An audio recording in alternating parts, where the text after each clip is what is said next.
Welcome to వార్త నేను దేవా. జూబ్లీహిల్స్ ఉప ఎన్నికలకు సంబంధించి అయితే మాత్రం కాంగ్రెస్ పార్టీ అభ్యర్థి నవీన్ కుమార్ యాదవ్ భారీ మెజారిటీతో గెలిచారని చెప్పాలి. మాగంటి సునీత బీఆర్ఎస్ పార్టీ అభ్యర్థి మాగంటి సునీత ఓటమి పాలయ్యారు. ప్రస్తుతం మనతో పాటు మాజీ ఉప ముఖ్యమంత్రి మహమ్మద్ అలీ గారు ఉన్నారు. చెప్పండి సార్, మీ ఓటమికి గల కారణాలు ఏమంటారు? ఇది కాంగ్రెస్ రూలింగ్ పార్టీ ఉంది. फिर ఎంఐఎం సపోర్ట్ ఉంది, ఆయనకు బీజేపీ సపోర్ట్ ఉంది. ఎవ్రీ టైం పవర్ పార్టీ ఉంది. తప్పకుండా బై ఎలక్షన్లో పవర్ పార్టీ గెలుస్తుంది. ఫిర్మీ మనకు కొంత 40% ఓటు వచ్చింది. మనకు మంచి చూశారంటే డెఫినెట్గా బీఆర్ఎస్ పార్టీ క్యాడర్ చాలా బాగా పనిచేసి బాగా మంచి ఛాన్స్ ఉంది. రూలింగ్ ఎవ్రీ టైం నేను పవర్లో ఉన్నప్పుడు ఏ ఎలక్షన్ వస్తాయంటే తప్పకుండా నేను గెలిచిన. ఈ టైంకి ఆయన గెలిచినట్టే ఆయన సింగిల్ కాంగ్రెస్ కలిసలేదు. ఎంఐఎం సపోర్ట్ చేశారు, బీజేపీ సపోర్ట్ చేశారు, కొంచెం ఫోకసింగ్ ఎక్కువ చేశారు, డబ్బులు ఎక్కువ డిస్ట్రిబ్యూట్ చేశారు. మాకు గెలిచిన ఆయనకు శుభాకాంక్షలు చెప్తున్నాను. అంటే పార్టీ క్యాడర్ అంతా కూడా రోడ్ షోలు నిర్వహించారు. అలాగే BRS party working president KTR కూడా రోడ్ షోలు నిర్వహించారు. అవేం పనిచేయలేదంటారు? లేదు, బాగా పని చేశారు. మా క్యాడర్ బి బాగా పని చేశారు. అందరికీ థ్యాంక్స్ చెప్తున్నారు. మంచి చాలా హార్డ్ వర్క్ చేశారు.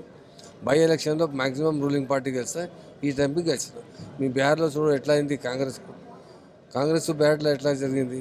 తప్పకుండా కాంగ్రెస్ ఎట్లా ఉందంటే చాలా ప్రామిసెస్ చేశారు, ఫుల్ఫిల్ చేయలేదు. తప్పకుండా పబ్లిక్ నారాజ్గా ఉన్నారు. కొంచెం ముందే ఇష్యూ కోసం ఎట్లా మీ మీడియాలో పనిచేస్తున్నారు, మీకు మొత్తం అందాజా ఉంది. ఆ టైం ఎలక్షన్ రోజు ఎట్లా జరిగింది. తప్పకుండా పవర్లో ఉన్నాయంటే కొంచెం పవర్ యూజ్ చేశారు. పబ్లిక్ భయంతో ఓటేశారు. మంచి గెలిచినా ఆయనకు శుభాకాంక్షలు. అంటే కంటోన్మెంట్లో జరిగింది, ఎక్కడ జరిగింది? అంటే కంటోన్మెంట్ ఉప ఎన్నిక, జూబ్లీహిల్స్ ఉప ఎన్నిక రెండింటిలోనూ కాంగ్రెస్ గెలిచింది. ఇంకొక మాట చెప్పిన కాంగ్రెస్ పార్టీ పవర్లో ఉంది.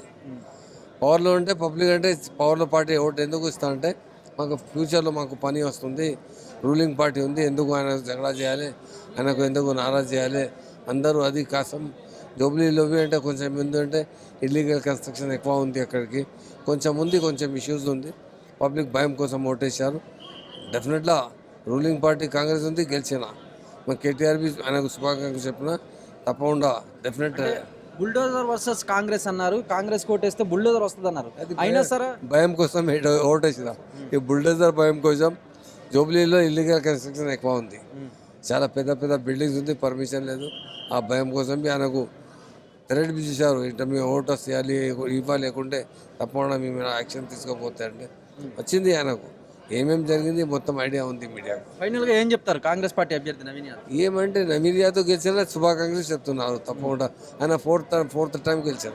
థర్డ్ టైం రిపీట్ వచ్చింది, పబ్లిక్ సింపతి వచ్చింది, గెలిచిన ఉన్న 3 years మంచి పని చేయాలి, అందరూ కూడా సహాయత చేయాలి, అది చెప్తున్నారు. చూసారు కదా, మొత్తం మీద కనుక మనం చూసుకున్నట్లయితే జూబ్లీహిల్స్ ఉప ఎన్నికలకు సంబంధించి అయితే మాత్రం కాంగ్రెస్కి ఓటేయకపోతే బుల్డోజర్ జూబ్లీహిల్స్కి వస్తుందనే భయంతోనే ప్రజలు ఓటేశారని అయితే మాత్రం మాజీ ఉప ముఖ్యమంత్రి మహమ్మద్ అలీ చెప్పుకొచ్చారు. కెమెరామెన్ కార్తిక్తో దేవా, వార్త హైదరాబాద్.